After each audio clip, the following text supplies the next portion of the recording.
Hello, everybody. Good morning, good afternoon, good evening, wherever you are connected from. Welcome to Creatives Workshop. My name is Sandra Correa. I'm the Technical Director of All Dance International, and it's a great pleasure to be here with you today to share all this information and to be part of this creative workshop. These creative workshops is a part of initiative we have in All Dance International. There are 20 workshops, all accompanied by experts, part of All Dance International's judging staff that are aligned with all our principles and goals in All Dance International as an organization. We'd like to welcome you, especially to all these workshops that are created, especially for the work and to guide you and to give light on the specific elements that are going to help you in this creative process of your competitive choreographies.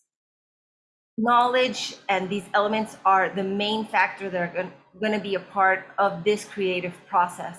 I would like to especially thank Maria Fernanda Castro, our All Dance General Director, who is always creating new ways and creating new forms and new elements that will guide us and will give us a lot more information and help grow the industry of dance altogether.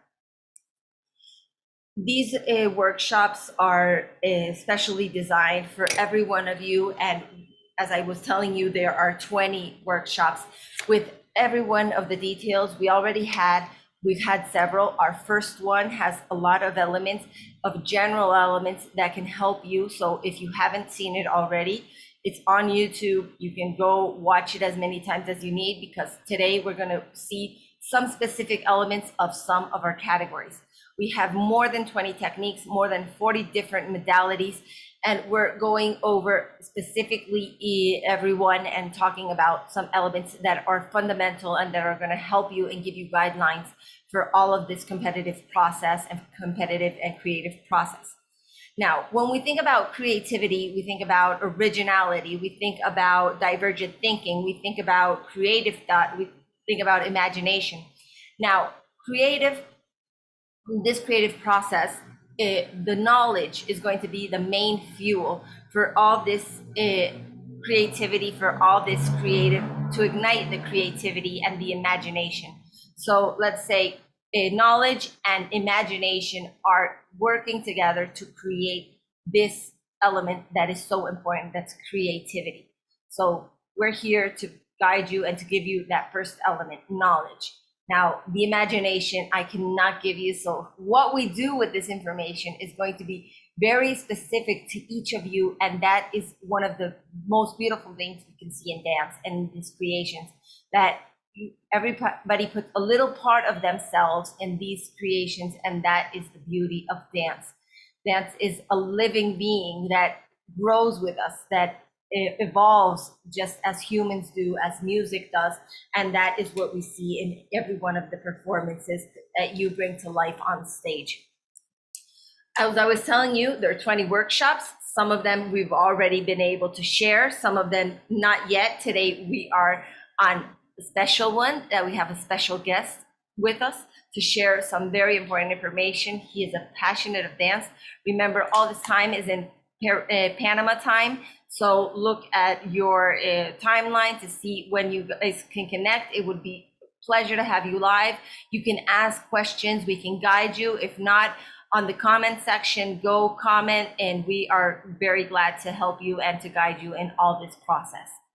Now, with further ado, I want to present to you our great and wonderful workshop judge. His name is Manuel Medina. He's coming us from Spain, and he's going to be telling us about Spanish dances. He's a passionate of dance, passionate of Spanish dances, and that's his specialty.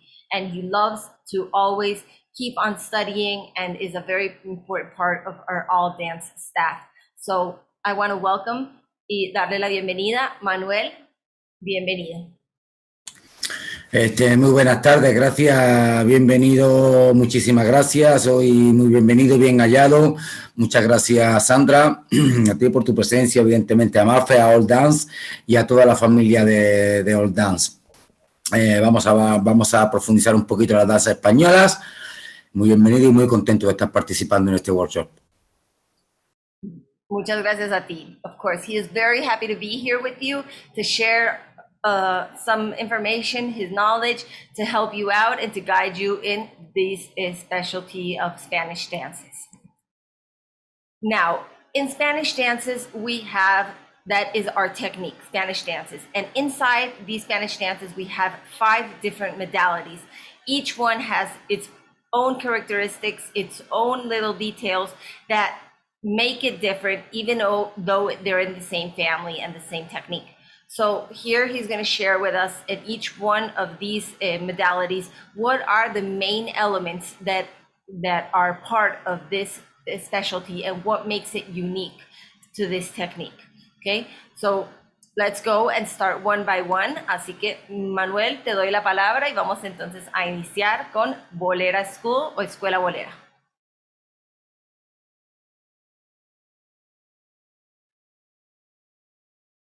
Tu micrófono, Manuel. Perdón, muchísimas gracias. Sí, vamos a empezar con la danza bolera. Dentro de la danza española, la danza bolera es una de las más fácil reconocibles. ¿Sí?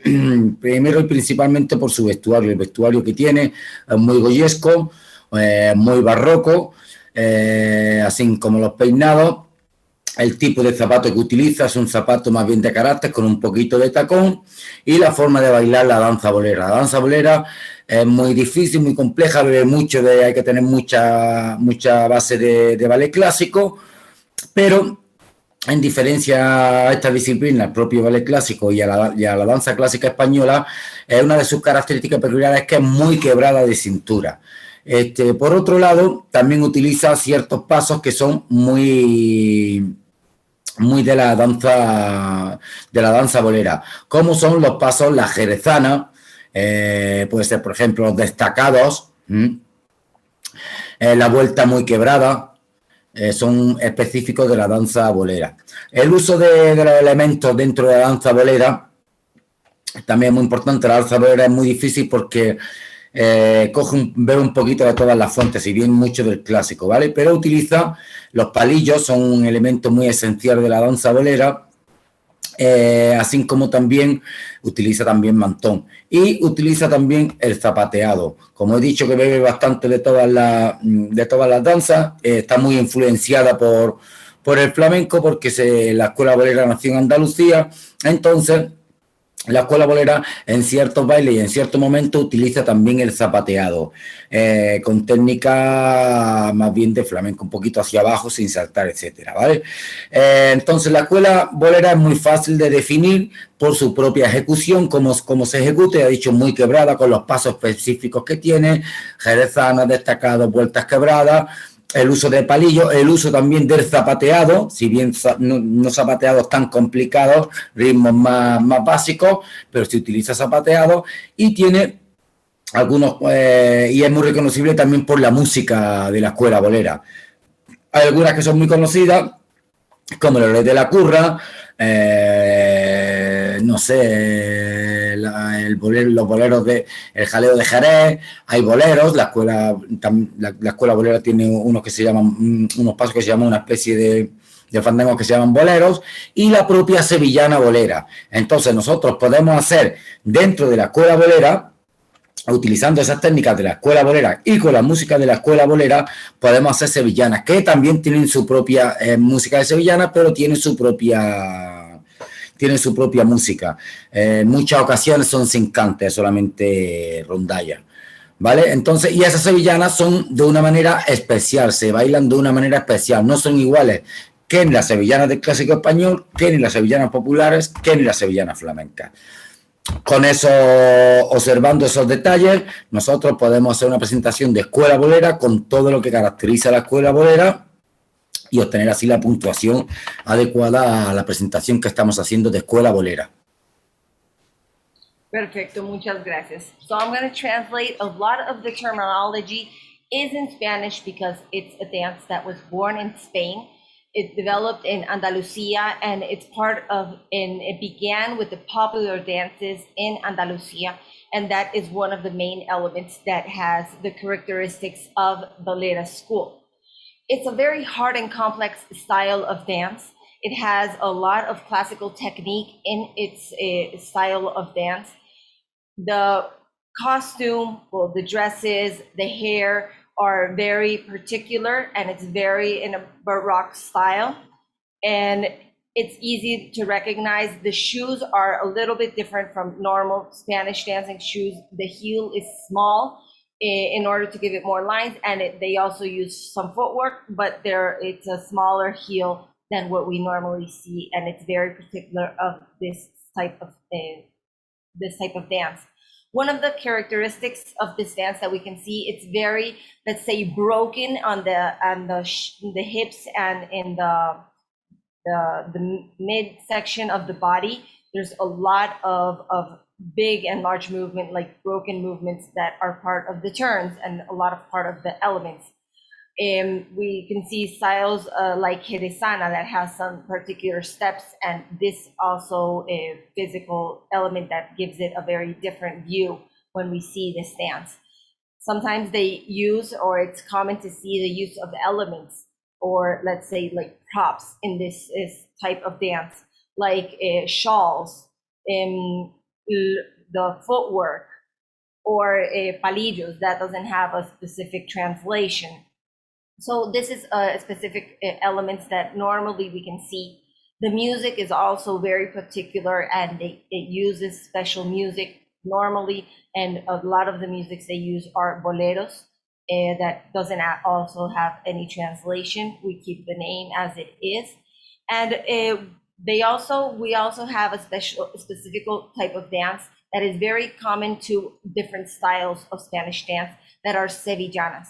So this style of dance in Bolero school in particular has a special choreography and a different choreography, and it is different from the ones that we will see in the other Spanish dance styles. So here we see a particular type of dance inside the sevillanas that are special to this type of school. So these elements are the ones that are going to be present in this style of dance and this particular modality in Bolero school. As at the beginning he said, it's not a very easy type of dance. It's very complex, but it's very beautiful. And these are the elements you should keep in mind if you want to have the best modality score, and of course keep it to the elements that are special for this type of dance. Okay, so let's move on, and he's going to tell us a little bit about the regional school or folkloric school. Entonces, Manuel, cuéntanos entonces también acerca de la escuela regional y folclore. Con mucho gusto, Sandra. Bueno, la escuela regional y folclore es muy amplia en España, al igual que en otros países. Lógicamente hay mucha diferencia entre los bailes del norte y del sur, básicamente, también del este y del oeste, pero más sobre el norte y el sur. Aunque hay ciertos estilos que predominan en ella, ¿no? Hablando del norte, tenemos peculiaridades como el País Vasco, que tiene un baile que se llama aurresku, que no es tan conocido y solamente es bastante conocido aquí en España, pero luego venimos a escuchar otro tipo de bailes que ya nos suenan más, como son, por ejemplo, las muñeras, las sardanas y las jotas. Bien, la más grande de ellas, o la que se hace más grande dentro de la danza regional, una de ellas, cobra más importancia, es la jota aragonesa. Es muy fácil de distinguir, primero por el atuendo. Los zapatos que se utilizan son zapatillas como precisamente de pueblo, de esparto, no tienen nada de tacón ni nada. Se baila dando saltos, básicamente todo muy en el aire. Eso sí, con unos pasos específicos y una manera de hacerse específica que tiene ese baile, que es la jota. También hay elementos como por ejemplo son las castañuelas, pero se diferencia la manera de tocar esa castañuela. No se introduce en los pulgares, sino que se introduce en los anulares y se toca de otra manera. Esas son las más conocidas, la jota. aunque hay muchos tipos, las muñeiras, sardanas, etcétera, son tipos de jotilla. Bajando más a Andalucía, ya todo se aflamenca más. Y dentro de esos bailes regionales, como pueden ser el Vito o la Reja, pues hay otros muchos, unos que se han hecho más populares, como tenemos también el caso de la sevillana, que se baila con unos vestidos un poco aflamencados, más no es tan flamenco, va un poco más retocados, que más barrocos que los vestidos flamencos. Se baila con palillos, algunas veces con castañuelas, algunas veces y otras veces no, y es más relajada. Más sí mantiene una estructura que ha de respetarse, aunque varía algunos pequeños pasos, depende de la provincia, pero sí hay una misma entrada, hay un mismo final y unas partes intermedias que son muy parecidas y algunas incluso iguales, la mayoría son iguales. Vale, entonces la manera de bailarse pues un poco menos técnica, pero sí hay unos cánones que respetar y un vestuario también, incluso una música. Eso sería lo más resaltable en cuanto a los bailes regionales, Sandra, y el folclore español. Perfecto, muchas gracias. Now, let me translate about this. This type of dance, regional or folkloric, is very important and very, let's say, specific for them. It's very also very different styles that we can see from the north or the south, and they're very different between them. Let's say one of the most common dances we can see or that represent this style would be maybe that our styles, for example, in the north, we have from the Basque countries that are styles like jotas, sardanas, and we can also see some other dances that are common to other. So let's say, for example, in the jotas, the particular elements that are important to see and that we can find here are the specific clothing and shoes that we see here. The clothes and the shoes are very, let's say, like common in the folklore elements that are like shoes that are not like the flamenco shoes or not like the Flemish shoes. They don't have a heel. They're like you see in the picture, they're very common shoes that are about the culture and the traditional dances in Spain. Now, the elements that we see in the dance are a little more less to earth and a little more, let's say it has more bounce to the elements of the style of dance. But it does have some specific elements and specific technique that we can see in these dances that make it very particular to them and to these traditional dances. The castañuelas, the castanets that we see, the castanets, the technique in which they play them is a little different, especially the way they hold them. We don't grab them with our let's say our thumb, but with sorry, that is our first finger. That is the way they grab them. It's a little bit different, that technique, but it is particular of this style. That's how we grab the castanets. In the sevillanas that we said earlier, there's one style that goes with the style of dance we saw earlier. Now here in the regional and the folklore, in these types of dances, this is style of dance has a dress different, the style. It's not so Flemish. It's more of a Baroque style that gives it different elements, and it gives it a different visual aesthetics as well.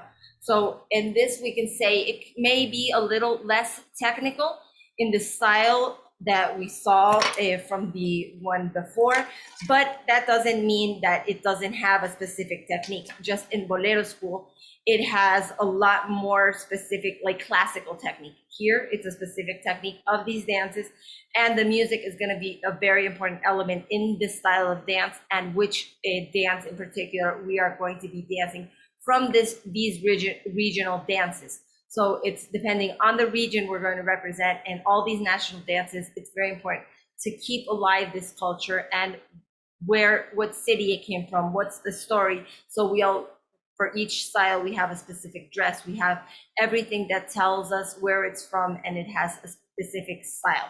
As I was saying, it's very easy to recognize. As he said, it has a more bouncy feeling to it and not so down to earth as some other dance and styles in Spanish dances. Ok, muy bien, muchas gracias, Manuel. Ahora vamos entonces a mirar la escuela flamenca. De acuerdo, la escuela flamenca dentro de la danza española, pues la más conocida, lógicamente, y es fácil, es muy reivindicativa, es fácil de identificar.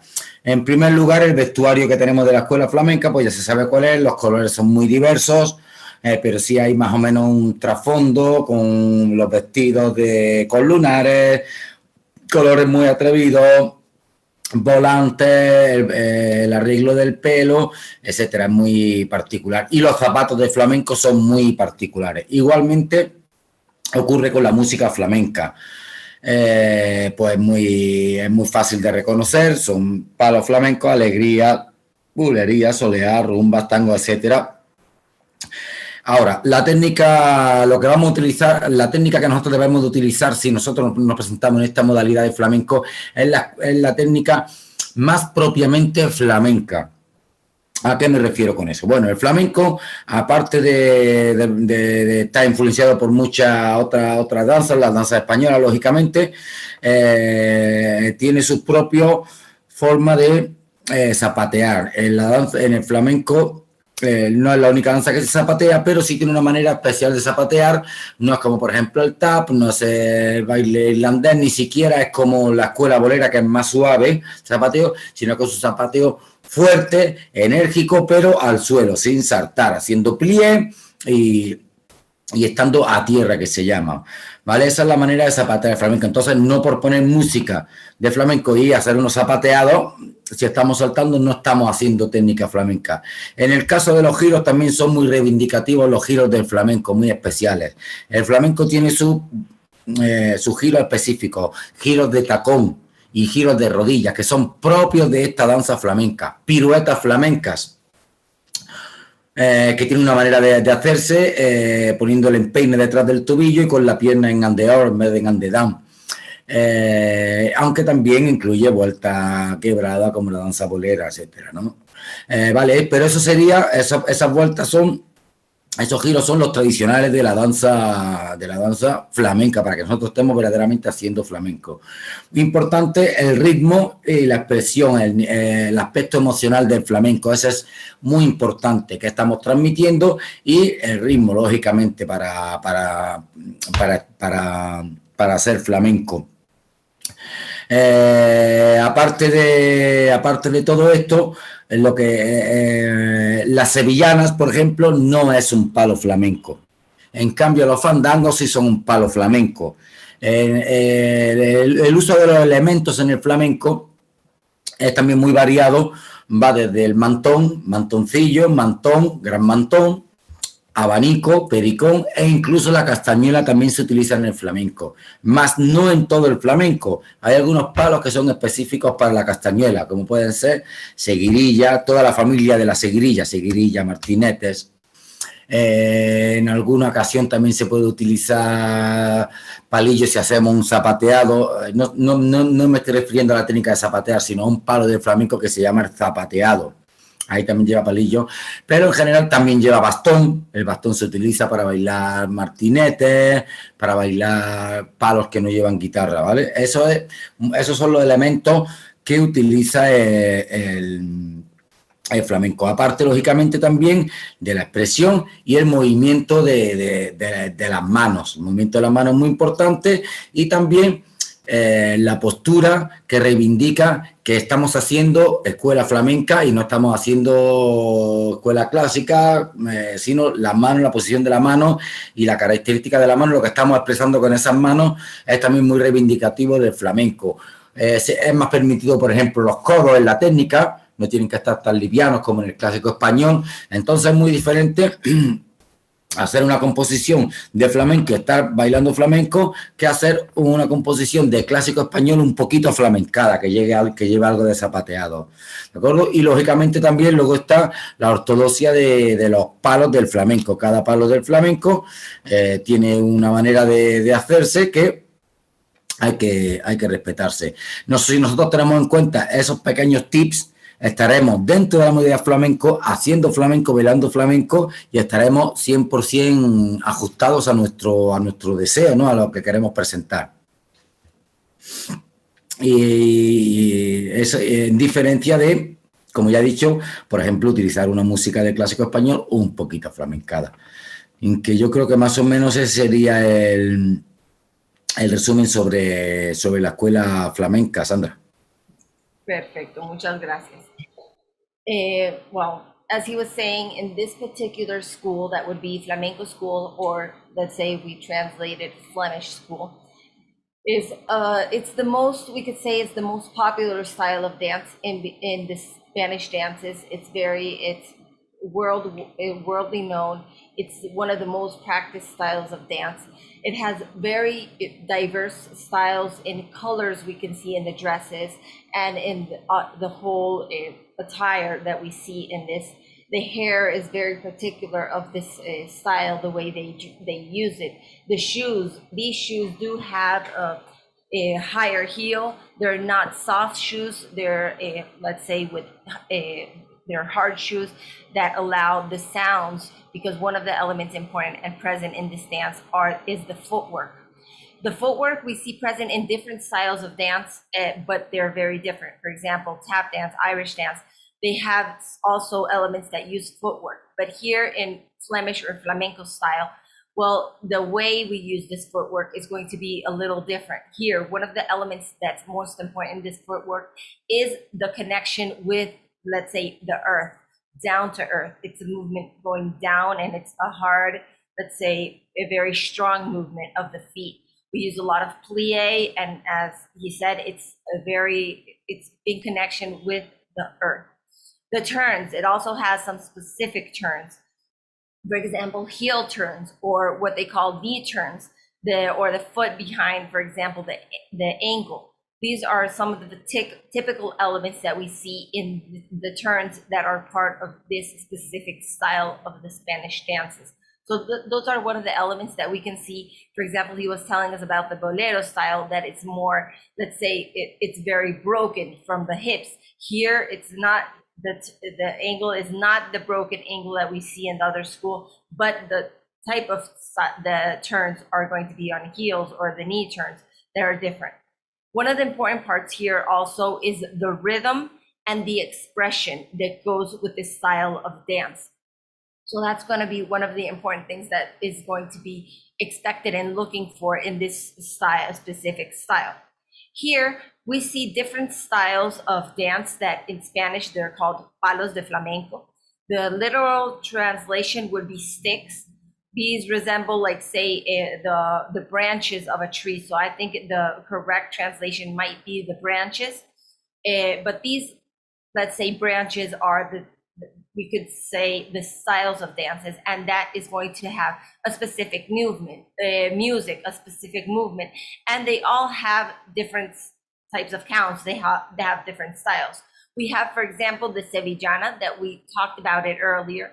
That's not a specific, let's say, branch of flamenco or Flemish, but it is very common to sometimes see it used in choreographies to a Flemish style. So it's a little different, but it's not one of the branches of flamenco. We do see elements like fandango and other dances. So these are going to have different elements. In Flemish or flamenco, we also see different elements that we use in the choreographies, like mantones. These would be shawls. These shawls we see in different sizes. They're medium, they're small, they're larger shawls. This is going to vary in the technique and what type of style they're going to be used. We can also see castañuelas or castanets. The difference, remember, in the other style, it had a specific way of grabbing them. Here, they also have a different technique. We cannot use, or not common to see them used in all of the styles and all of the branches of this style, but we can see them, for example, in las seguidillas, or in all the family of these styles of dance also. Other elements that we can see, or other branches, there's a specific branch that's called zapateado, that would be specific translation, footwork. that is one element that we see common in the branches, but this is a specific branch that has that name. We can also see elements that use are like martinet, a cane. Specific elements that we see in the aesthetics of the dance are going to be the positions of the elbows, and the use of the hands are also going to be an element in here particular that we see. And there's a lot of branches in this style of dance, and each one has its particularities, the style of the music, the rhythm, and the idea is to go and respect what style of dance we're using, and that it corresponds here to specifically Flemish or flamenco school. We have other schools, the ones we've already seen. We have one more to go in these styles, but they are very particular. And let's say this one, as we said, is one of the most popular ones. So it's easily recognized by most people. The other styles are a little bit more unknown, but have their particularities as well. So those would be like the specific elements that are present. If you have any questions, remember here in comments, you can comment below and we'll be happy to guide you. Now let's move on to our next style of dance, that would be Spanish classical or classical Spanish. So cuéntanos un poquito acerca del clásico español, Manuel.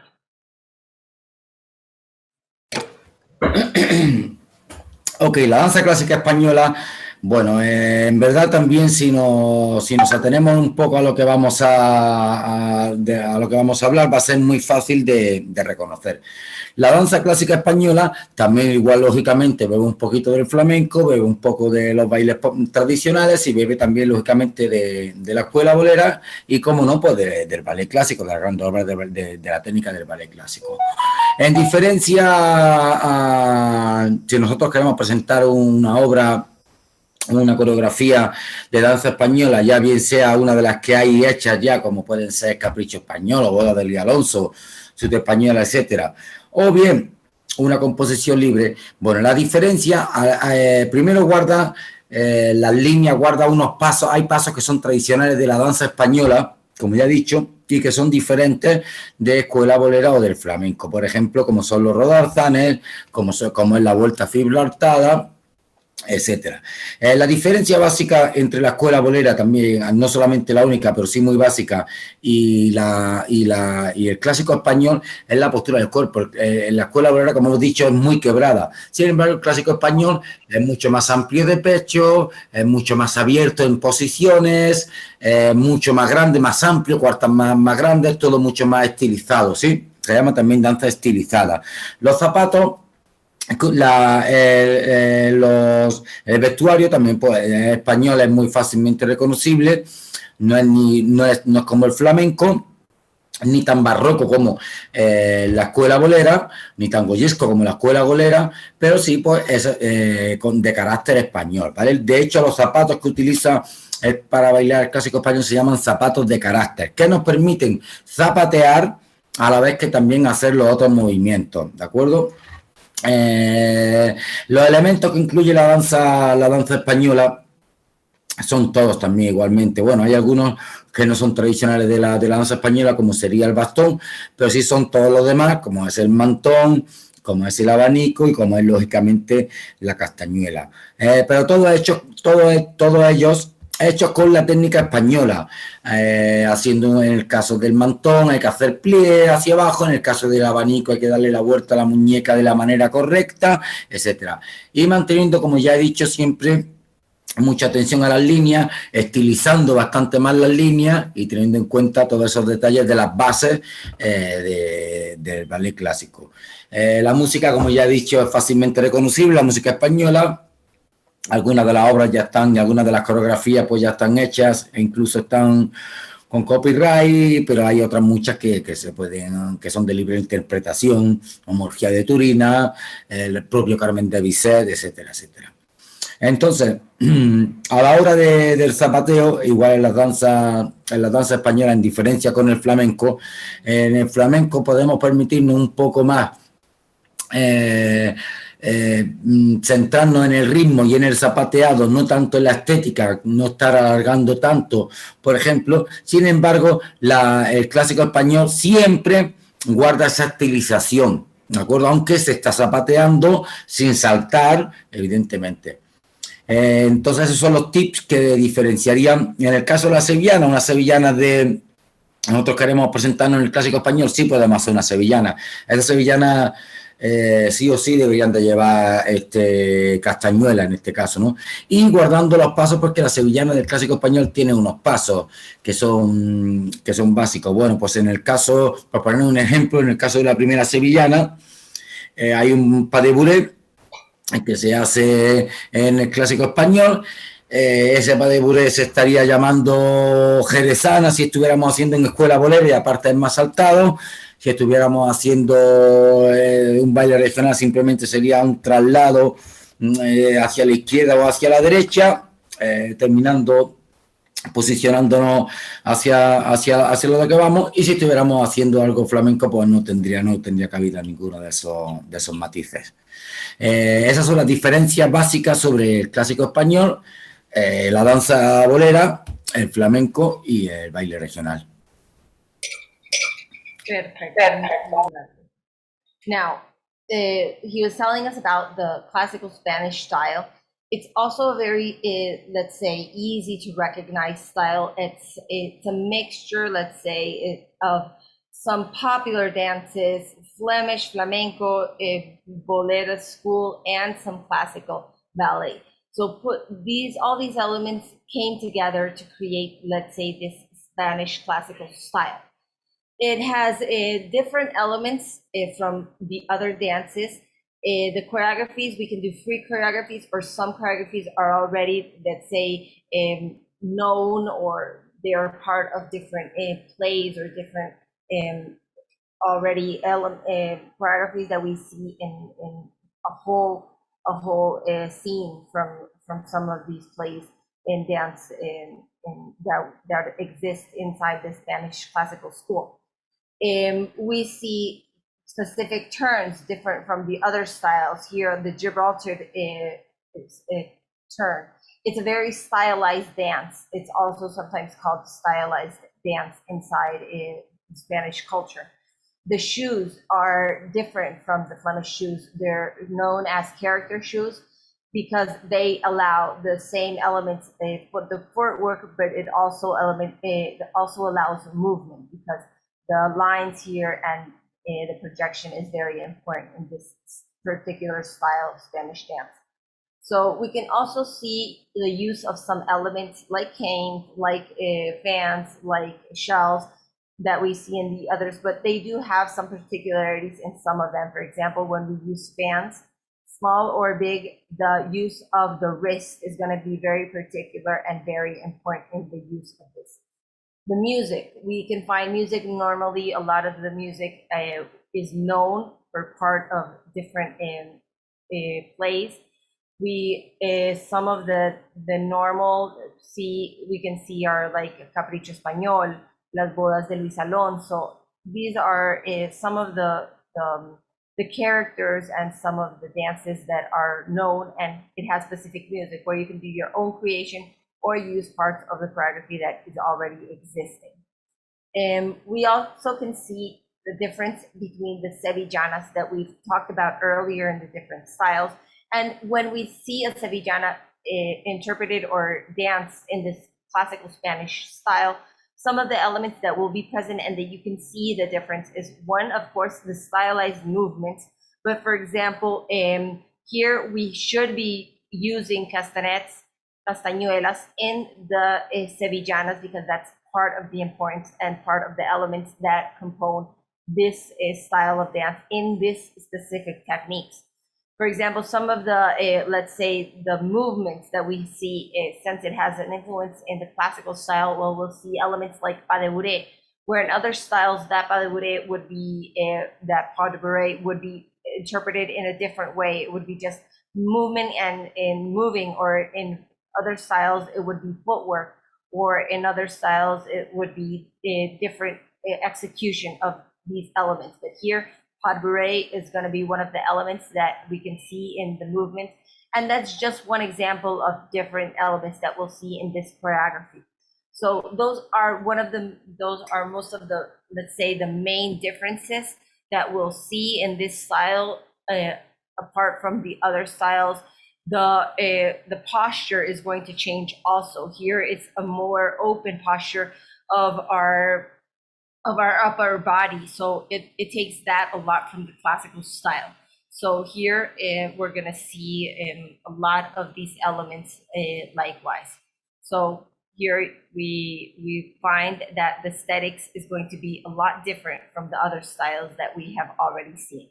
Okay, so these are, like, let's say, the 4 basic styles that we see in Spanish dances. Now we still have a different style that gives you a lot of liberty on what you are going to dance on stage, because dance is constantly evolving and it's alive. So that allows a lot of new creations to take place on stage, and that's where this is going to come in. That's our all dance Spanish open.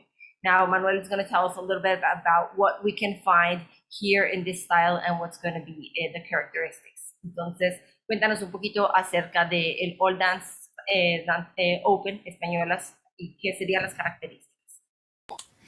Ok, All Dance Open Spanish, Spanish Open, bueno, pues sería básicamente cogiendo cualquiera de las modalidades que tenemos dentro de la danza española, hacer una coreografía, pero sí tiene que incluir las modalidades de danza española, ¿sí? Las técnicas de danza española. Puede ser una parte de bolera, podemos coger unos pasos de escuela bolera, podemos coger unos pasos de jota, podemos hacer podemos utilizar esa técnica flamenca en ciertos momentos, podemos tanto hacer un giro flamenco como podemos hacer una vuelta gibraltar de clásico español, siempre y cuando se atenga a lo que son las técnicas españolas, igualmente al zapateado, ¿no? Lo que no podemos es poner una música, por ejemplo, no podemos coger una música de paso doble. El paso doble entra dentro de la categoría de las danzas españolas y se baila con castañuela. Entonces no podemos coger una música de paso doble y utilizar técnicas de baile de salón, de bailes de sala, por ejemplo, porque sí, la música sí es paso doble y quizás la indumentaria puede ser más o menos española, incluso el carácter, pero la técnica utilizada no es así. Entonces, el Open Spanish es amalgamar cualquiera de las técnicas dentro de la danza española de las que hemos hablado: escuela bolera, clásico español, bailes regionales o flamenco, y hacer una composición con todo ello, Sandra. Perfecto, muchas gracias, Manuel. So what he was saying is that All Dance Spanish Open is a particular modality where we're going to find, let's say, a mixture, a fusion, an amalgam of different techniques and different styles, all being part of the Spanish dance techniques. So we can include part of techniques and combine them in let's say, a more free manner, where we can do some turns that are part of the Bolero school, some elements that are from the Flemish or Flamenco school, and we can combine them and do new creations where we can not stick just to one of the techniques, but go with all of the techniques and, let's say, create your own style or your own performances, combining always these techniques in particular. When we take techniques from other places, well, then, as we saw, for example, yesterday in one of our talks, it belongs more to an other open. But here in Spanish Open, the name says it, they're Spanish techniques. For example, if we're going to use different musics, if we're going to use the music of Paso Doble, that's a music that belongs specifically to the classical Spanish modality. And for example, castanets are used in this technique. But sometimes we see that they use just, or some choreographers use the music, but sometimes include steps that are from ballroom dances, that they have a special also paso doble technique. So here, if we're going to dance that, we're going to want to see, of course, the technique specific to Spanish dances. So this is going to be one of the elements that are going to be. So this type of dance, as you can see, as long as you keep the style and keep inside the Spanish dance techniques, well, it gives you a wide range of creation for whatever you want. The style of shoes will depend on the styles of dances you wish to combine. The dress, depending on the music, the timeline. Well, here you can have a lot more liberty if you want to use elements. If you don't, but always keep in mind that it should be clear that it's a mixture, or let's say a combination of styles, and it's not supposed to be in one of the other styles of Spanish dances that we have already seen. It should be clear that it has different styles inside this performance. Okay, so those would be like the principal elements and differences between these styles and what makes them so particular and makes them special inside this culture, inside these dances. So one of the things that's important in this type of dances is always to keep it true to its nature. And true to its nature, acrobatic and gymnastic elements are not part of this technique, not part of the style, and not part of the culture. So they will not be allowed to be used in this modality. Not meaning that it's not able to have a creation and you can be creative and maybe work some elements in. But what happens if we do so? We're going away from what is natural and what is supposed to be part of this culture. So let's say you want to combine and say, no, I think you can do it. It can have a different style. We can combine different elements, maybe even put some jazz elements. Those things are all possible inside a dance creation, but not inside the Spanish dance style. So if that's something you're interested in and want to create, well, you're welcome to, but remember, it's going to be a different style. As we spoke yesterday, that would be an all dance open choreography, where you can do that. You can put whatever you want, mix, get some elements from here, some from there, and create your own choreography, your own style. And it doesn't have to obey to so many specific rules that each technique of dance has. So if that's something you want, no problem, but it shouldn't be here in Spanish dances. Spanish dances, we're gonna keep true to its nature and true to its own technique. Now, let's see, we have, in all dance, we have different levels created to make each participation, each dancer have a very just way to be evaluated and to be scored. So they have a very good experience, and this could be a learning experience and an experience that gives you growth as a dancer. And for that to be possible, it should be fair, not only in fair play by all the dancers, but also fair inside our organization, and we strive to make that possible. Now, we have four basic different levels that will be new all dancers, student level, pre-professional, and professional level. Now, the difference between these four levels will be the expectations that we have specifically for these dancers, but also how long they've been dancing and what technical level they have accomplished in this time. Maybe short time or long time, but that is going to make it a new all dancer, a student, pre-professional, or professional dancer. We have no way of knowing if a dancer has danced maybe 1 year, 2 years, but we can see in that time, doesn't matter if it's short or long time, how advanced he is in the technical level, and that is what matters to us. So regarding these elements, there are going to be some elements present that are going to give us clues onto which level a dancer should be representing. So it's fair. So dancers that are in a student level don't have to go up against pre-professional dancers, or new all dancers don't have to compete against student dancers that may have more time, more experience, or just be a little more advanced technically. Not regarding the time, because I can have just 1 year dancing, but only take 1 hour a week per se, or have 1 year dancing, maybe dance 4 or 5 times a week, or even 8 hours a week. That will give me a very large competitive advantage. And I even may dance 1 time a week, but have special abilities that help me to learn faster. So in all dancers, we're going to see these basic dancers that are just learning to dominate their body. They're just starting to learn the difference and recognize right from left and apply it in dance, of course. The musicality, simple musicality, where especially in the Spanish dances has a very big important, the use of the music. So here we're going to see a more basic use of the music and a little less complex choreographies, not difficult turns, not difficult, very high difficult elements, but other elements are going to be looked for. The student level are the students are that we start to look for more difficult technical elements, so we can combine different elements. There is no limit there. And pre-professional and professional dancers will obviously have a more elevated technique, more time. There are specific characteristics that will be present to say you have to dance as a pre-professional or as a professional, depending if you're already over age or underage, if you're a teacher, if you're a choreographer. In our first workshop, we talked about these specifically. So if you need more information, go back to see our first workshop. It will enlighten you a lot more.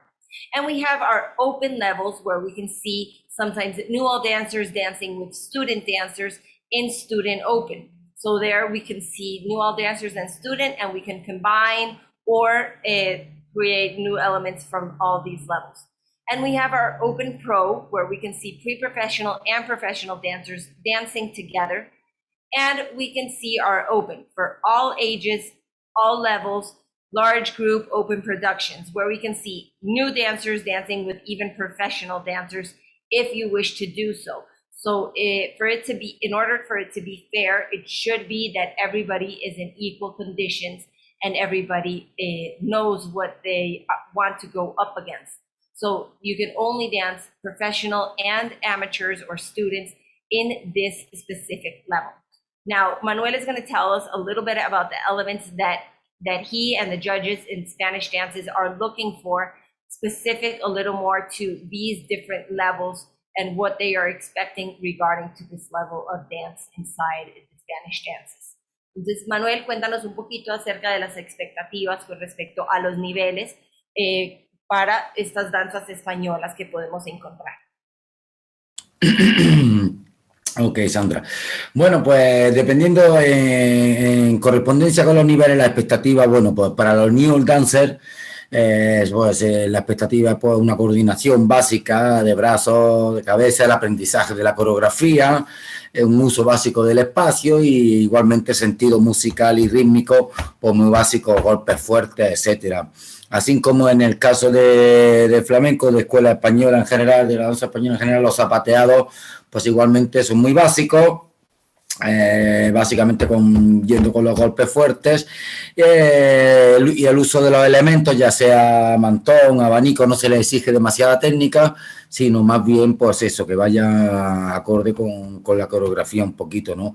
Los palos indicados para New Dancer serían rumba, paso doble y sevillana básica. Bueno, el nivel estudiante ya se va exigiendo un poquito más, la expectativa es un poco más grande, lógicamente, pues a nivel de coordinación, de aprendizaje y ya también de interpretación de la música. Ya a ese nivel ya debemos de estar interpretando, sobre todo la danza española, que la interpretación es tan importante. Igualmente, pues el uso del espacio, acorde ya pues al nivel que tenemos, movimientos y el grupo, las líneas, medidas de la escena, en el caso de ser solista también, cómo hemos aprovechado ese espacio. Los zapateados ya que se espera de este nuevo nivel ya son más complejos, ya deben de utilizar tacones, puntas, plantas, y los elementos a utilizar, ya sea castañuela, ya sea mantón, ya sea abanico, ya tiene que tener la técnica apropiada. Así igualmente como posición de los brazos, manos, todos los reivindicativos que ya son de la danza puramente española. Los palos indicados, aunque podríamos hacer también rumba, pero tendría que ser una rumba mucho más avanzada, con zapateados, con vueltas, con golpes de ritmo, viene a ser también el paso doble, viene a ser también los fandangos, es una buena iniciación, y las sevillanas con elementos. Los fandangos también deberían de incluir unos palillos, unas castañuelas. Bueno, perdón, aunque también podríamos entrar entrando ya en los estudiantes con los tangos y la bulería, ¿de acuerdo? Bueno, en el Open Estudiante pues se va a tener en cuenta un poco cómo se ha hecho esa mezcla de los dos niveles de New Dancer y de estudiantes, cómo le hemos sacado partido y provecho a esas dos categorías, ¿no? Que queden bien definidas, utilizando siempre cada uno la danza española, la técnica de la danza española conforme a sus expectativas. La categoría preprofesionales, lógicamente, ya hay una exigencia mucho más mayor a nivel de coordinación, de cuidado, control, de conciencia de nuestro propio organismo en todo momento, en líneas de los pies, de las manos, de los brazos. Ya no se permite ningún descuido, de ningún miembro abandonado, proyección también escénica. Los zapateados que ya se exigirían a este nivel ya son zapateados más avanzados, incluyendo zapateados en movimiento, zapateados estáticos, plantas, tacones, puntas, y ritmos más avanzados, doble ritmo, no solamente a simple ritmo, sino ritmos más avanzados, uso de contratiempos, por ejemplo. Y también muy importante la ortodoxia en los palos que nosotros vamos a representar. Si vamos a hacer una alegría, tienen que tener, dentro de la limitación que tenemos de tiempo, pero tienen que tener las partes que tiene esa alegría. Si vamos a hacer unos tangos, tienen que tener las partes que tiene esos tangos. Llamadas, silencio, escobillas, etcétera. Bueno, y el uso con dominio, pues, de un elemento, ¿no? Lógicamente, del manto, ¿no? O de cualquier otro, pero ya con dominio, ¿vale? A nivel profesional, lógicamente, pues la expectativa es mucho más grande, el nivel es mucho más grande, se valora lógicamente ya también la actitud que tiene desde la entrada hasta el final, los giros avanzados de técnica española y flamenca, piruetas, vueltas de tacones, vueltas fibraltadas, el zapateado avanzado, recorriendo gran parte del escenario o con dificultad hacia atrás mientras que se gira. El uso de los elementos, pues bueno, ya claro, lógicamente viene a ser más exigente. Ya no se espera que salgamos a trabajar con un elemento que es el abanico, sino un abanico grande o un pericón. Igualmente el mantón, un mantón grande. La castañuela tiene que estar muy avanzada, muy clara, muy limpia, sin perder detalle en ningún momento de todas nuestras líneas. Se puede salir un poco de la ortodoxia para dotar de brillantez a nuestra coreografía, porque bueno, ya a nivel profesional lo que se espera es una presentación, ¿no?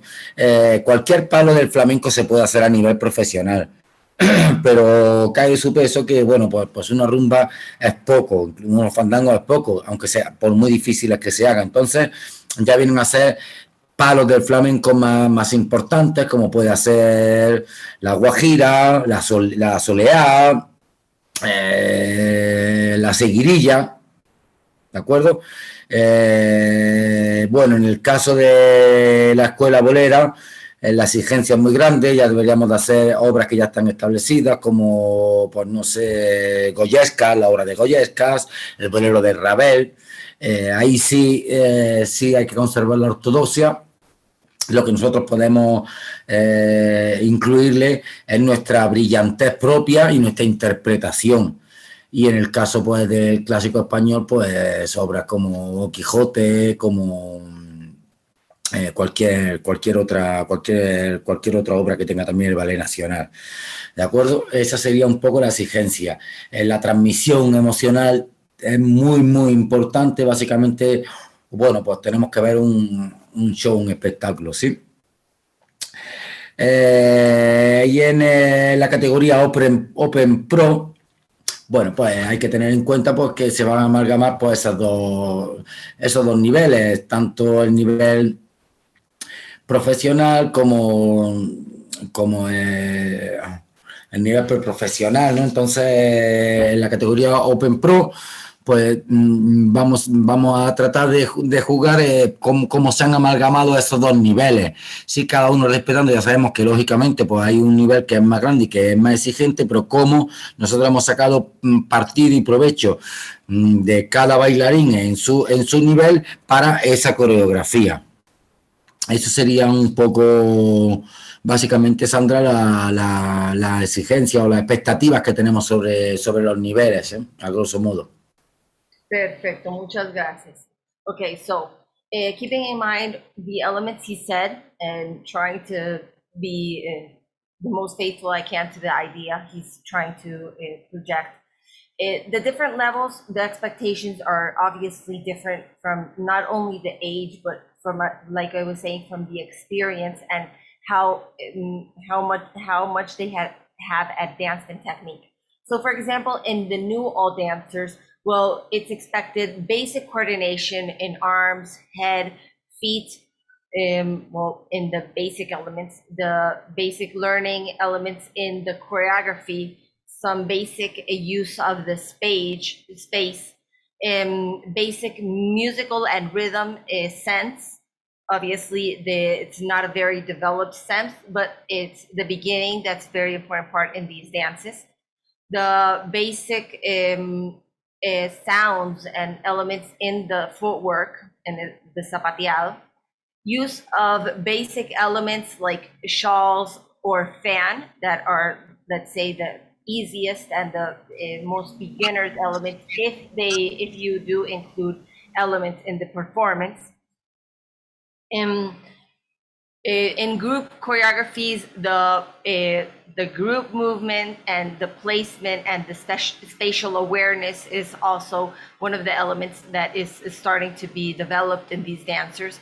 And let's say the indicated palos, or as I translated earlier, branches, would be for this level maybe rumba, paso doble, and some basic sevillanas would be like the basic rhythms that we can see or styles of dance in this beginner level. Now, in the student level, of course, a little more advanced coordination in the whole body, is some more learning and the choreography, but also now incorporated in the interpretation. That is also, as we said earlier, one of the elements that's very important and should be present in these Spanish dances. The use of the space and the spatial awareness is going to be, of course, according to the choreography, and is going to be taken in account the group lines, the group formations, that we can work with this student level that, of course, will be a little more complex than in the new all dancer level. We're going to also take in account, in the case of soloists, the use and the measurement of the space, how it's a balance between the use of the space that should be a little more in awareness for this level. A little more advanced footwork and zapateados, with using some heels, now more point and the whole sole. As in new all dancers, we saw more basic elements of this footwork with not so much detail. Of course, taking into account the ages that we'll see inside the student level. It's not the same expectations from the smaller student level as maybe the older that have a more developed awareness of their body. Let's say some of the turns that will be here present are some basic turns that we can see present also in the technique that use with the shawls or fan type elements in the basic technique. The palos, or the branches, more recommended or indicated in this level will be same rumbas, a little more advanced in the technique, fandangos, paso doble, with the use of elements, also sevillanas, but correctly executed in this level, and some basic tangos or basic bulerías are also some of the branches or palos that will be recommended in this specific level for students. The open students, the student open level will be, of course, the combination of these two levels, and will depend on the performance or the creativity of how you work with these two levels for the same performance. Now, our pre-professional level would be, of course, expected a lot and more advanced coordination, very careful work of the hands, arms, and details at all times, the line of the feet, the projection of the lines is very important in this level, of course. Where the head goes, the gaze, what's the expression and what's the intention of the movement. The interpretation, the emotional aspect of the choreography, that's one of the very important elements in Spanish dances. We're going to see more advanced footwork with the proper Spanish technique without any jumping, without sloppiness in this execution.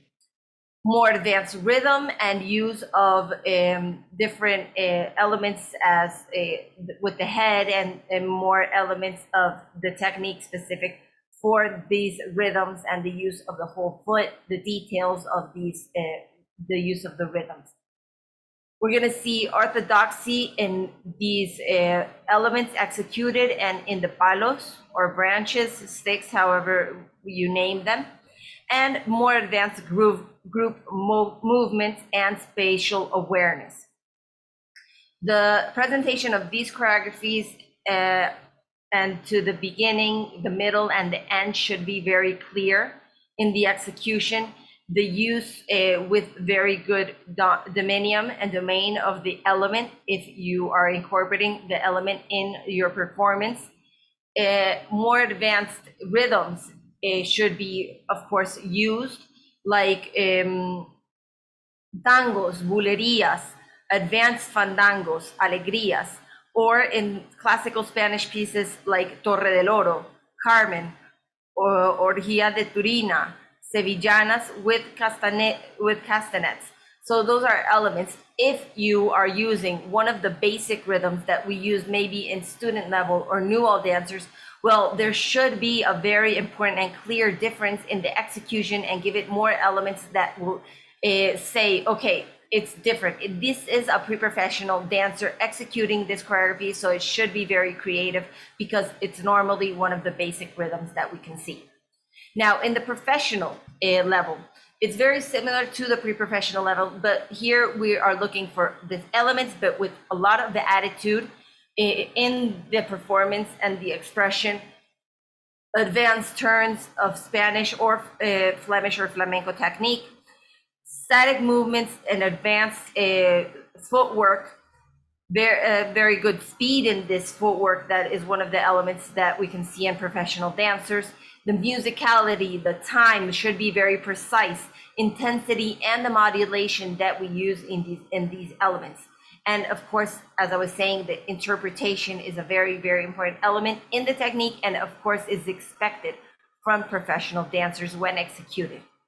The use of a fan or a pericon, as it's called, it's a large fan. These elements, large shawls, the cane, or advanced castanets, the use, well, it's elements that are common and should be correctly executed and used in this level.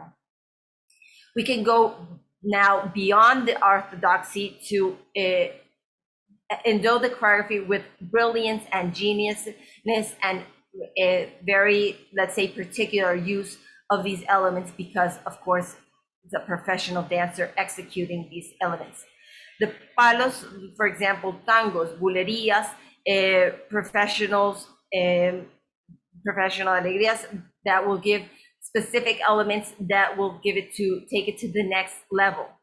Also, we can see solea por bulerías, guajiras, farruca, garrotín, sevillanas that are from flamenco. Well, we can see different elements that are going to take each one of these dances to the next level and of course are a little more difficult palos or branches inside the Spanish dance style. The classical pieces of repertoire from the National Ballet, for example, dances of Grenadiers, Don Quixote, etc., are one of the most important elements, or let's say finales of importance in, as well as the emotional transmission of these choreographies and executions. And of course, in Open Pro, well, we'll take in account how the amalgamation of the levels and how you take that and bring it to stage and use it to your advantage because we have various levels of dance. when we have open pro, or of course open all ages, all levels, well, how we use the different levels and how you take that to work and create new pieces where all the dancers can, of course, have an importance on stage, and how we create that performance. Well, that's going to be very particular to each performance. Obviously, always taking into account the technique specific to these categories, these modalities, and these styles of Spanish dances. So there, your creativity, imagination, and originality will have an important role in what you present in these places. But we do, as you can see, those would be the elements that the judges will be looking for and expecting from these dancers, depending on the age and the level they are dancing. Now, when we are in the scoring process with the judges, well, the judges also have to obey a specific rule book and regulation that determines what elements they will be looking for in each one of the categories and the styles that we are seeing on stage. Now, for this, we count with 3 different judges that will be, let's say, scoring or observing each one of the performances. The maximum score that a dancer can obtain, or a choreography, is 100 points. From those 100 points, 70 points can be awarded by the modality judge, and we'll be looking at specific criteria in order to do that, and specific points for each one of these criteria. We also have a complementary judge that will be looking for other different criteria and will complement this, of course, the score sheet. And we have a third judge, that's our deductions judge, that is going to be doing some deductions according to the necessity, and always keeping the fairness and the transparency of the scores for all of the dancers. So most criteria that you'll see there are general for all dances, for all the choreographies, and have some specific elements regarding each one of the techniques. In this, all the judges have, depending on the maximum score of each one of the criteria that we'll see in a bit. Well, we have an average score would be like the score that's the elements that are expected. So if you are doing what is expected, well, you'll have an average range of let's say, score. We can always go above average with some elements, and in some elements we may have to work a little harder and maybe a little bit below average. So not all of the scores will be the same. Some elements you may be above average, some may be below, and some in the average, or they work differently, and that is why the scores work by criteria. Now, let's see the first judge, that will be the modality judge. So as I was saying, he can give a maximum of 70 points. At the right side, we can see the maximum score that each specific criteria can give. And here we're going to see in the specific technique the correct modality. Now, for this, it's very important to keep in mind and take into account all the elements that Manuel shared with us at the beginning. That's very important. That will be the principal characteristics of each one of the styles and the modalities where we do our registration. So if we say we're dancing a flamenco style dance, well, it should have the elements that he shared with us in order for it to have a very good score. If some elements are not present, well, the score will maybe going down a bit and maybe a little bit below average or just average. In above average, it's because all the elements are going to be present in this modality. Also, the technical level regarding, of course, level and age of the dancers, but what is the technical level of the choreography and of the performer on stage. Now, regarding the execution, we're going to be looking for synchronization and skill. The synchronization, of course, apply to duets or more. When it's just a soloist dancer, well, we're going to take in mind the skills and is going to take the complete score for both. But obviously, the synchronization, when the dance is synchronized, should be well executed. And if it's not synchronized dancing, well, it should be clear what is the time that each dancer is performing. Is it Is it in canon, or what are the elements in the choreography? And of course, the skill. Well, how is he executing the footwork? How are the arms? How are each one of the details in the choreography? Of course, expected by level and age. The difficulty. When we're talking about difficulty, we're talking about the elements interpreted, let's say, by the dancer. These elements that make it for each dance to have, let's say, more virtuous elements, let's say difficult turns, or the use of different elements that can maybe have a different impact on the dancers, and those elements that are part of the technique but make it a little more difficult for the execution. Speed in the footwork, musicality, as I was saying, the use of elements when we're in a group formations, the different times, the speed, the coordination, all those elements that are going to give it certain difficulty, or let's say a little less difficulty. So here, that is the elements that we are going to keep in mind. ¿Alguna especificación que quisieras añadir que ahorita complementamos o no? No, Sandra, todo ok, como has dicho, ok, todo bien. Okay. I was asking him if something else he wanted to share, or let's say complete the information, but here it would apply the same, and the elements to take in mind are the same elements that he told us earlier. So always keep that in mind. If you have to go back and listen again, or the times you need, or remembering comments, you can share, ask, and we'll be happy. And always like and follow. Now, the other elements or criteria that the modality judge is going to be looking for, and of course, scoring, are: one, musicality.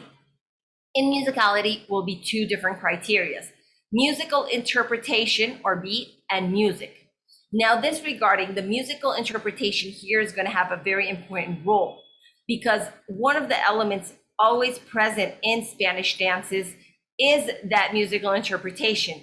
In footwork, with the element, with the body, with the hands, that's one of the elements that is very important for the interpretation.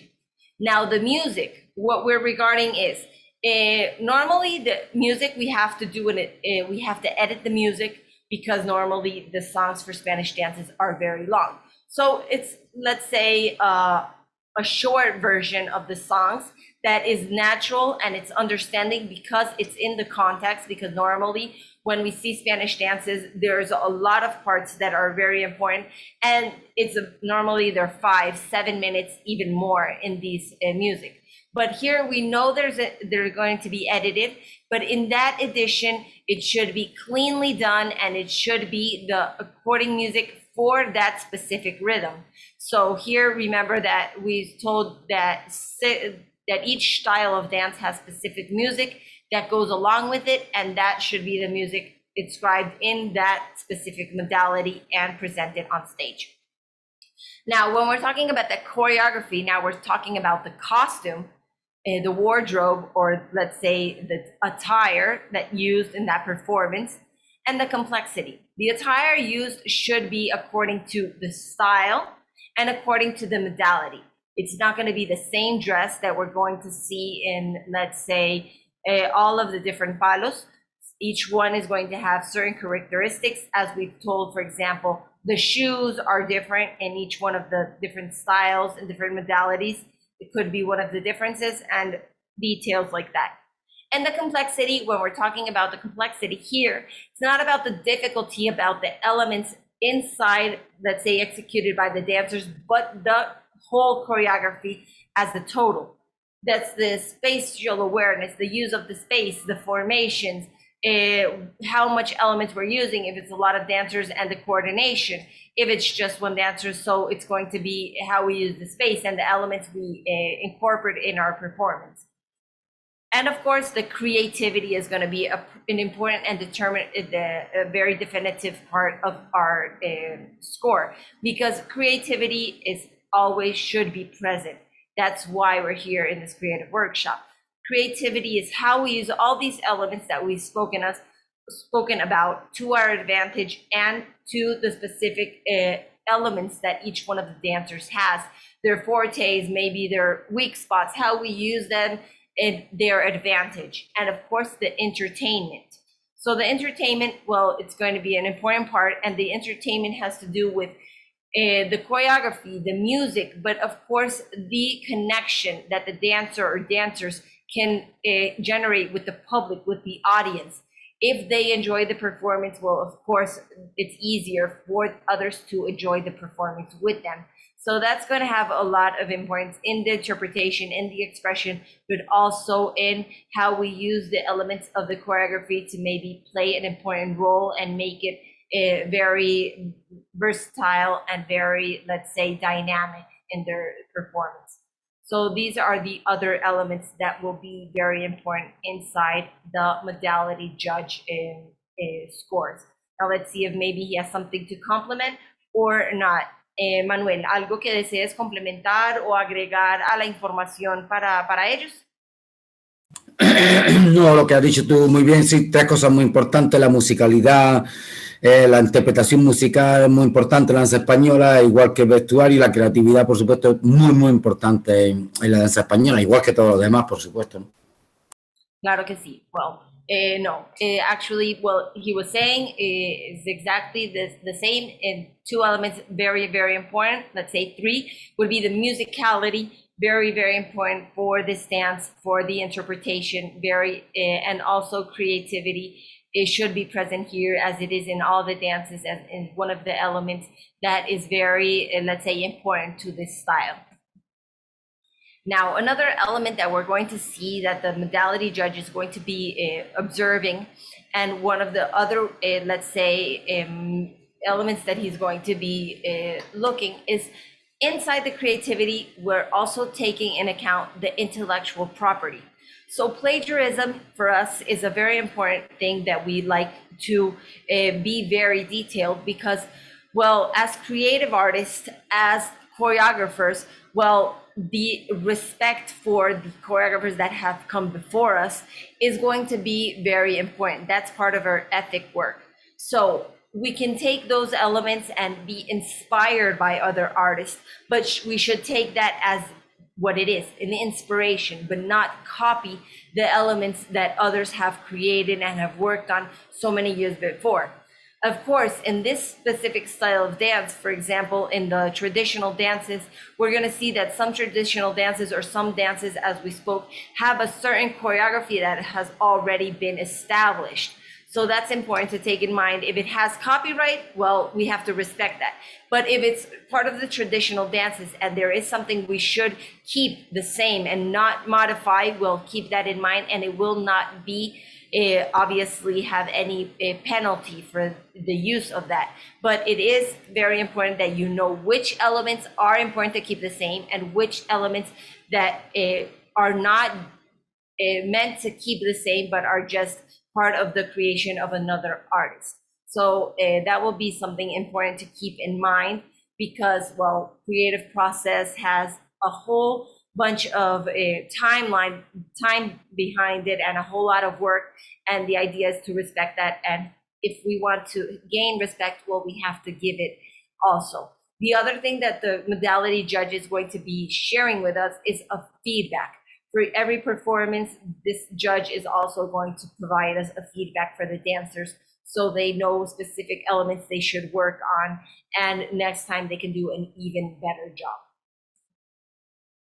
Now, moving on to the complementary judge. As I was saying, this judge can give a maximum of 30 points of the 100 points for the total that we have, and is going to be looking at different criteria than the modality judge. So the criteria here present will be the stage use.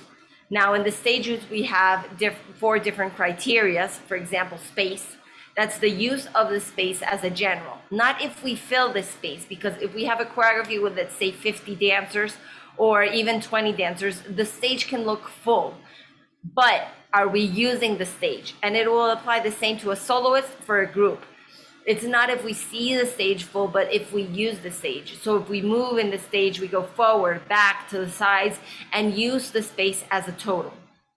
The formations. So are the dancers always in the same spot? Are we seeing different formations, lines, circles, different diagonals? What are we seeing, and what formations are the dancers performing? And of course, are they clear? Now the levels. The use of the levels that we have in dance are high, medium, and low levels. Of course, not every dance uses, or every style of dance and every modality uses the 3 levels, but of course the judge, knows what levels are expected in these specific styles of dance, the specific palos or the specific modalities in Spanish dances. So what are the levels that are supposed to be used in that specific dance or style? And of course, the transitions. The transitions, how we go to one place to another. How do we change the formations?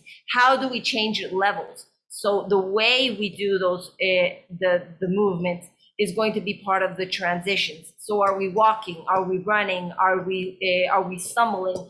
Are we dancing in those transitions? So that's going to be an important part to take into account. How are we using the space, and how are we going from point A to point B, and the change of levels? And of course, the image. In image, we're going to take 4 elements also and 4 criteria in account. That will be the accessories, the creativity, I was going to skip that. The creativity. So here, how are we using the elements that are part of that style? What are we using in all our attire, the costume? How are we taking the time that it's supposed to be representing, the style, the colors, and how are we using them in a creative and different way? Accessories. If we use accessories, props, or elements, that would be in the hair, in the accessories that we use props, different accessories that we use and that are common in Spanish dances and specific different styles. How are we using them, and are we using them if they're necessary? The makeup. Makeup is important part of our production, especially when we're taking a choreography on stage and on a competitive stage, even more so. It's very expected for female dancers or females in general to use makeup, and it's very, let's say, expected and important. But male dancers, when we're taking it to stage, is also going to be expected. We're in a competitive stage, and also the idea is we're dancing with lights. So the female and male different structures should be, let's say, have a high resemblance and make it, let's say, more obvious and easily seen on stage. And that will help also the expression and the interpretation for everybody in the public and the judges to be able to see clearly, no matter the distance. The visual aesthetics in general are also an element that is going to be taken in account. So the visual aesthetics will be how we put all these elements together and how they work together in accordance to the style, to the time, to the story, and to the context we're bringing to our performance on stage. So that specific style normally has a visual aesthetics that goes with it, but we can also, let's say, take those elements that are particular to that and give it our own style, always respecting the visual aesthetics that should accompany this style if there is a determined aesthetic that is proper to that dance or that style of dance. So these would be the elements in complementary, some of them, because we're going to move to the other ones, and let's see if maybe he has something he wants to add or complement to this. En estos elementos, Manuel, ¿hay algo que quisieras complementar con respecto a algunos de los estilos, en vestuario, en maquillaje o en algún elemento de estos que quisieras complementarle a ellos? No, Sandra, todo muy bien dicho. Estoy de acuerdo 100% contigo. Okay. Perfect. No, he says that those are the basic elements that should be present for all dances and including Spanish dances. He already talked, remember, a little bit about that earlier, so some of the elements are already covered for what we talked in the beginning. Now, the other elements or criteria that this judge is going to be looking for, and of course scoring, will be in the performance projection. This also having 4 different criteria that we're going to be seeing. That is the gestuality. Here is all the expression, facial expression, all the body language, all the nonverbal language that's present in dance, and that here in Spanish dances is very important, as he was saying at the beginning, because that gestuality comes with the force of the movement, with the clarity of the movement, and tells us the story. And Spanish dances is a very, very strong dance that is important, that communicates the feeling, and that expression is going to be very important.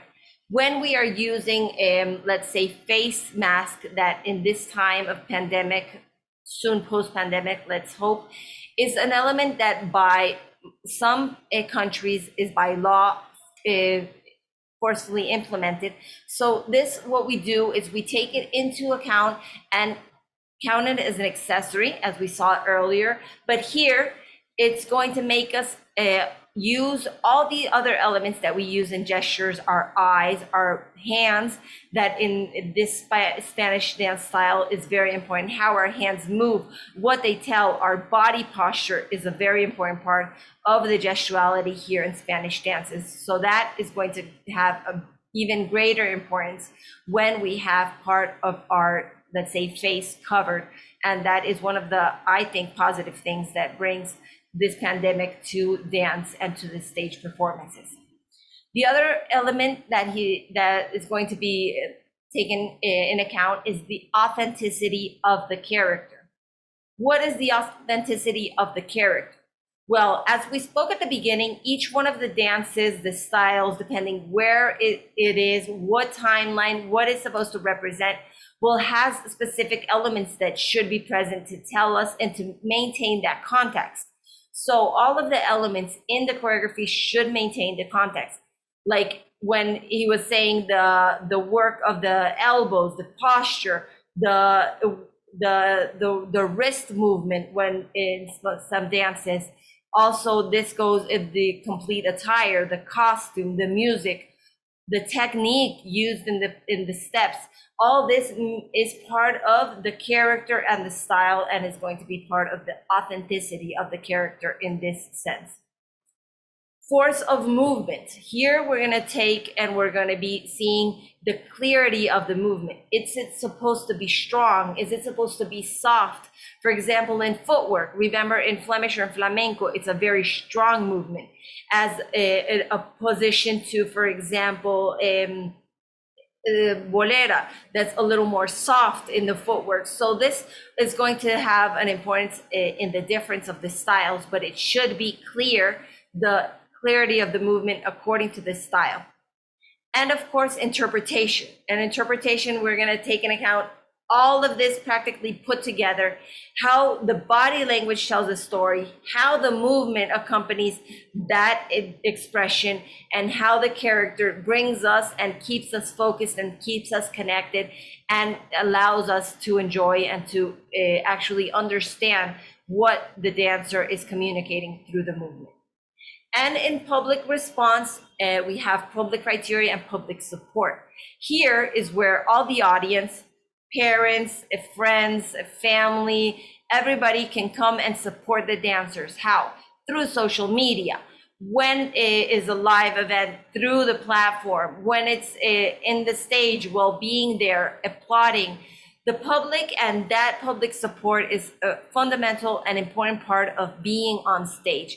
Feeling that energy, being able to connect with the people in front or the other side of the camera is one of the elements that makes dance so rich and so powerful. It has an ability to connect, to actually transmit emotion, and to make us feel through the experience of watching another person. And that energy, when we connect, is part of what a dancer enjoys and feels when he or she or they are on stage. So that public support is where we say invite to our judging panel all the people that support these dancers, fans, family, everybody that comes and shares this space with them. So here is a way where judge per se is not the same complimentary judge, but everybody that is supporting and accompanying this dancer on stage. So these are the elements. Aquí no sé si hay algo, Manuel, que quisieras agregar o complementar. No, Sandra, todo okay, todo bien, lo que tú has dicho. Perfect. Okay. So yeah, the elements that would be important, as we said, the same as the beginning and the ones I just shared with you. Now, those are the elements that the judges, complementary and modality judge, are going to be looking for. Now, as I said, we have a third judge, that is the deductions judge. Most deductions are common to all dances. Some deductions may be a little more particular to this specific dance when we see each dance and each style, but most of them are designed to keep a fair play for all dancers, to make sure everybody complies to the rules and everybody has a fair and just performance on stage and can be correctly valued for their work. Now, the first criteria would be wrong modality. This one is very specific to each one of the techniques and modalities. So that's why since the beginning, we've been talking about what are the specific criteria, what are the elements that should be present in each one of the modalities and each one of the styles. And Manuel was sharing with us what are the important elements inside the Bolero school, inside the regional school, inside the flamenco school, and what are the elements that will make that the correct modality for that dance. The idea is to create the dance with that knowledge, of course, prior, and that's why we're here. Now, sometimes we use a choreography that we have already created, so we need to see where it fits better. Of course, we're gonna have a better result if we create the choreography taking these elements in mind and not afterward trying to change or adjust. But that is also a possibility, and now we have the criteria that will help guide you. The wrong division, here it depends on the age of the dancers, the division where they should dance. That we spoke about in our first workshop. We also have online on our organic code. So if you need to take into account what age range are your dancers and what division they should dance, well, then I recommend you go check our online regulations, or go listen to our first workshop so you know what division what divisions we have and which one applies to your student, your group, or your soloist. Wrong level. Remember, it's important for everybody to have a fair share and fair performance, fair play. And this is why we have the levels divided the way we have that we spoke earlier. And we want that professional dancers do not compete against student dancers not against new dancers, and that's why we have levels. So look what level your choreography, your dancer belongs to, and just choose the correct level. Now, late arrival to stage. Punctuality is an important element that should be present in dancers. It's part of our discipline. So we're always sent a program that tells us an approximate time that we're going to be dancing, but we're always told and recommended to be there 2 hours in advance. So we have time to warm up, time to be ready, and sometimes the event can go a little faster than was planned, take a little longer. So we have to be there with enough time to see how the event is going, be looking at the schedule and looking at how many dances, what dance they're on, so we can be there on time, and the dancers can not only dance on time on stage, but can dance in a free manner and enjoy their performance. False routine start. When the dancer starts moving, that is when the choreography is going to be considered to have started. And if the music was not the correct music, it didn't start in time, or maybe the dancer made a mistake and has to restart, well, then that would have a deduction. So let's teach the dancers that once they move, the choreography begins. So they should, if it's not their music, stay still. If they move, well, keep going with it. If not, we'll have a deduction there. Forbidden elements. Forbidden elements will be considered elements that may put in danger the stage or the physical integrity of the dancer on stage or the next dancers after him. For example, using liquids, using elements that have dust, maybe oily substances, fire, and the element that can endanger the stage for that dancer or dancers after. The excessive use of acrobatic or gymnastic elements. Remember, in Spanish dances, no acrobatic or gymnastic elements are allowed. Makeup, body paint, inappropriate, obscene, or offensive clothing. Here, the body paint is not a for art form particular to the stage or to any of the categories, modalities. It's a very beautiful form of art, but it's not specific for the stage for a lot of reasons. So it's one element that please don't incorporate in your performances. We can consider inappropriate clothing in this sense, well, or if it's not according to the age, but especially in this category, if it's not according to the correct performance. Let's say we're dancing a Spanish dance and we're using, let's say, I don't know, a ballet costume, or maybe let's say more of an urban costume. Well, it may be appropriate for other dances, but not for this particular dance. So we're going to try to keep the appropriate clothing for the performance on stage. Poorly executed elements. Here, we're talking about the technical elements that are part of a performance or a choreography. Now, the lines of the feet should be very clear. In Spanish dances, we have specifically, let's say, two positions that are very clear: parallel, clean, or rotated or outward feet. We do not have sickled in feet or on the floor or in the air. The feet should have a clear position. If it's classical and it has a projection, it should be clear. Or if it's a little more into the traditional and the popular dances, well, it should not be abandoned. It should be a clear position. If we're turning, we should have a clear use of our head and very technical. If it's looking at the floor, if it's a spot in front, if it's up in the air, well, where are we looking and how are we using that specific technique in these dances? Tripping or falling. If we trip, if we stumble, if we almost can't execute an element, but we save it, well, then we'll have a 0.5 of deduction. If we definitely cannot save the element and we fall, we'll have 1 point of deduction for each time this happens. Throwing elements to the public. No element should be thrown in front of the stage or to the public. If we use an element, we take it off and we have to put it somewhere. You can put it on stage, you can take it off stage through the sides, but you should not throw it in front of the stage or to the public. Inappropriate language or music. The music and all the language in the music should be family appropriate. Not family appropriate for one specific culture, but for every culture, for every race, for every, let's say, gender, for every religious beliefs. It should not be offensive in any way to anybody and should not have explicit or implicit sexual content. It's not very typical and not commonly seen in Spanish dances, but it is a general element that we have to take care of.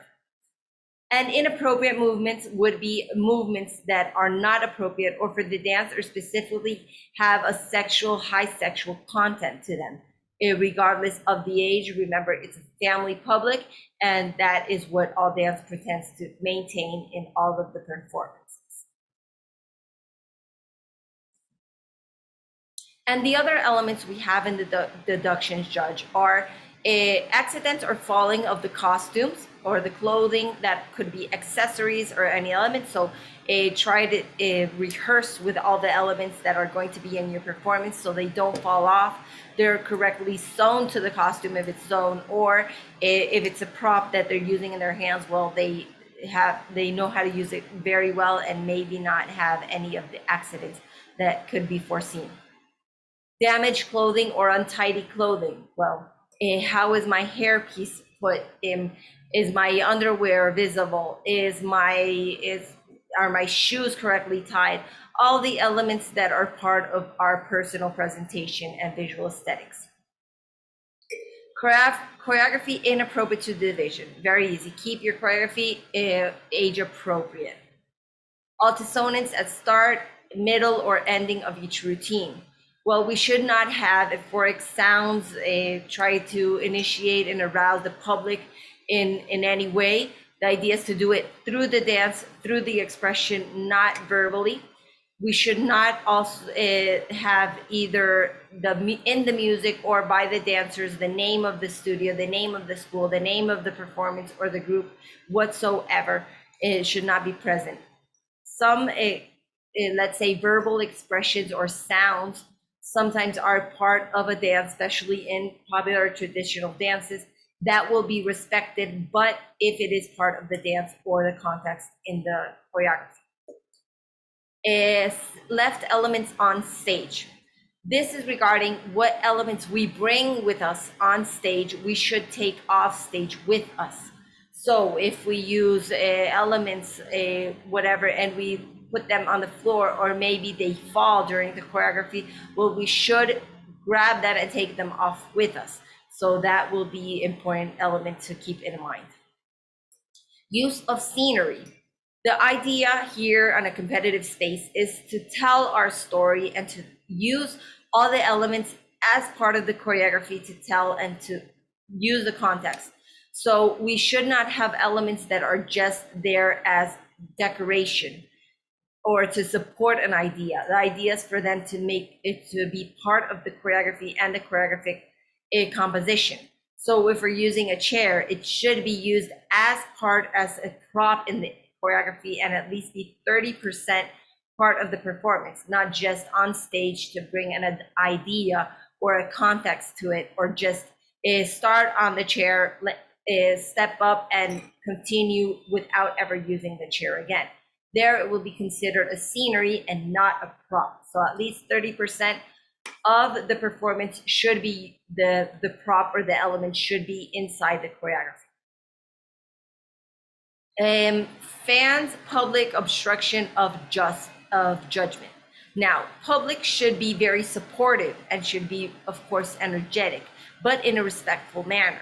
This meaning at the beginning, at the end of the choreography, the public can go wild, they can applaud, they can scream, anything. But during the performance should be in a respectful manner. Why? Because the dancer needs to be able to hear the music, especially in these styles, that's very important. And the public and the judges must be able to see, to hear, and to enjoy the performance in the best manner possible. So this is going to be an important part, especially for these dances where music, expression, and footwork is an important element. So there, let's educate our public as well. Getting off, jumping off, or dropping off stage. The only way to get on and off stage permitted by all dance is through the specific routes indicated to do so. We cannot jump off stage front, back, or sides. We can only go off or on through the specific manner that is intended on each stage. Routine time. Depending on the subdivision your dances are, if it's a solo, duo, small group, large group, well, there's a specific routine time that we should respect for everybody to have the same possibilities and opportunities. So let's say we have a soloist that can maximum last 2 minutes. Well, if our choreography lasts 2:05, 2:06, 2:07, we'll have a deduction. How can we avoid this? Well, check the time of your performance, check the choreographic time of this, and adjust it to the timeline to the choreographic time that is possible for each choreography. I do not recommend to go too close to the limit, like say 2:04, because the time is counted from the first sound or movement and stops at the last sound or movement. Sometimes dancers don't finish or begin specifically with the music, and if we're too close to the borderline, to say, can go overboard very easily. and have a deduction. So try to keep it with a good space in between so this doesn't happen to the performer. Intellectual property, we spoke about it a little bit earlier, and the importance of it and how we're going to apply it in Spanish dances. Also, any regulation infringement that can be considered or affect the integrity of any other dancer or the performance can be applied here. And an increase in unreported dancers is also going to be taken in account. So if 5 dancers are reported to be dancing, 5 dancers should be on stage, not 6, not 7, not 8. This, if we have to do an adjustment, it should be done by written, and it should be done in the specific timeline permitted to do these adjustments. Remember, we send the preliminary program where you can check that the correct amount of dancers is reported in the spreadsheet where you also sent in your registration. If not, make the observation, or if you need to adjust because it changed, well, do the adjustment on time. However, if less dancers than registered are dancing, well, we have to keep in mind just one thing. Let's say it's a small group and 4 dancers were intended to dance, but only 3 are on stage. Well, then it's not a small group, it's now a trio, and this will affect the different subdivision we're dancing in. So that will be important because we should dance groups against groups, trios against trios, soloists against soloists, and not any other way. So that's going to be an important detail here. So these are the elements that may have a deduction. We're here sharing them with you so you do not have any of these deductions, or at least have as less possible in your score sheet, so the dancers have the best opportunity that they have and a fair play in the performances. And if you're here watching, if you're here with us, well, you're obviously caring about this and going to take them into account. So that's the very big and important step to having a very good and a very great performance and results in that performance in the competition. So these are the basic elements. Aquí no sé si hay algo que quieras complementar o algo que tal vez hayas caído en cuenta después que puedas complementar dentro de toda la información. Pues en verdad, no, Sandra, todo lo que has dicho es muy importante. Todo esto último, todo lo que hemos hablado es muy importante tener en cuenta. Si tenemos en cuenta lo que hemos hablado al principio sobre cada ítem de cada modalidad dentro de la danza española, y hacemos caso también a esto último, todo muy importante, yo creo que vamos a tener un éxito y vamos a pegar un gran avance en nuestra formación de bailarines, nuestra formación como personas y por supuesto en las presentaciones que vamos a hacer. Nada más, todo muy interesante y muy importante todo a tener en cuenta. Muchas gracias, Manuel. So yes, all these elements to take in account are very important and are going to help grow the dancers, the dance industry, and of course, the style of Spanish dances worldwide. And you are part of that growth and part of that importance and elements that are going to help bring that to your country, to your region, to your dance school, to your dance students, and of course, worldwide. Now, those are the specific elements. Some of the guidelines you can take into account. Remember, in the comments, you can contact us and we'll be happy to accompany you. So thank you very much for watching. Thank you for being here. Muchas gracias, Manuel. Thank you, Manuel, for all the information, for the love, for the support, and all the passion you show always. Así que muchas gracias por compartir con nosotros, por estar aquí con nosotros y siempre compartir con tanto amor y entrega todo ese conocimiento que tienes y que nos ayuda cada vez a crecer dentro de la industria de la danza y por supuesto de las danzas españolas. No, al contrario, muchísimas gracias a vosotros, muchísimas gracias a María Fernanda, a All Dance, a ti, Sandra, por estar aquí presente y nada, mucha energía para toda la familia del baile. Vamos adelante, All Dance. Perfect. Yes, as he was saying, thank you all for being present. Thank you, All Dance. Thank you, Maria Fernanda, that is our general director, that makes all these spaces available, that makes these possibilities available. And thank you for every and each one of you that are present and that are here, part of the All Dance family and part of the All Dance evolution. So remember, we're on the YouTube channel, the official YouTube channel. We still have a lot of workshops to go.